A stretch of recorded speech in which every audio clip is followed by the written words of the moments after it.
വിശുദ്ധ മത്തായി എഴുതിയ സുവിശേഷം അദ്ധ്യായം 7 1 മുതലുള്ള തിരുവചനങ്ങൾ.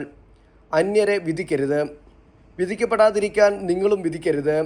നിങ്ങൾ വിധിക്കുന്ന വിധിയാൽ തന്നെ നിങ്ങളും വിധിക്കപ്പെടും. നിങ്ങൾ അളക്കുന്ന അളവ് കൊണ്ട് തന്നെ നിങ്ങൾക്കും അളന്നു കിട്ടും. നീ സഹോദരൻ്റെ കണ്ണിലെ കരട് കാണുകയും നിന്റെ കണ്ണിലെ തടിക്കഷ്ണം ശ്രദ്ധിക്കാതിരിക്കുകയും ചെയ്യുന്നത് എന്തുകൊണ്ട്? അഥവാ നിന്റെ കണ്ണിൽ തടിക്കഷ്ണം ഇരിക്കെ സഹോദരനോട് ഞാൻ നിന്റെ കണ്ണിൽ നിന്ന് കരട് എടുത്തു കളയട്ടെ എന്ന് എങ്ങനെ പറയും?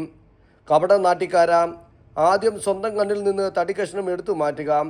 അപ്പോൾ സഹോദരൻ്റെ കണ്ണിലെ കരട് എടുത്തു കളയാൻ നിനക്ക് കാഴ്ച തെളിയും.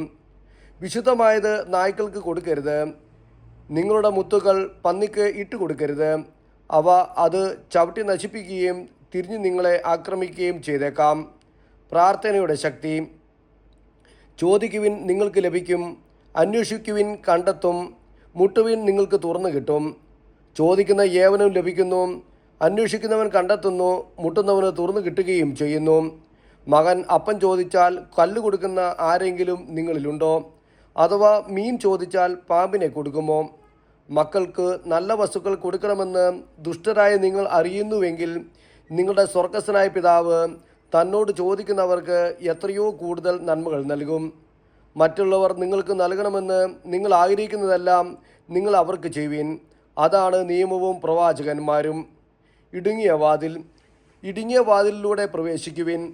വിനാശത്തിലേക്ക് നയിക്കുന്ന വാതിൽ വിസ്തൃതവും വഴി വിശാലവുമാണ്, അതിലെ കടന്നു പോകുന്നവർ വളരെയാണ് താനും.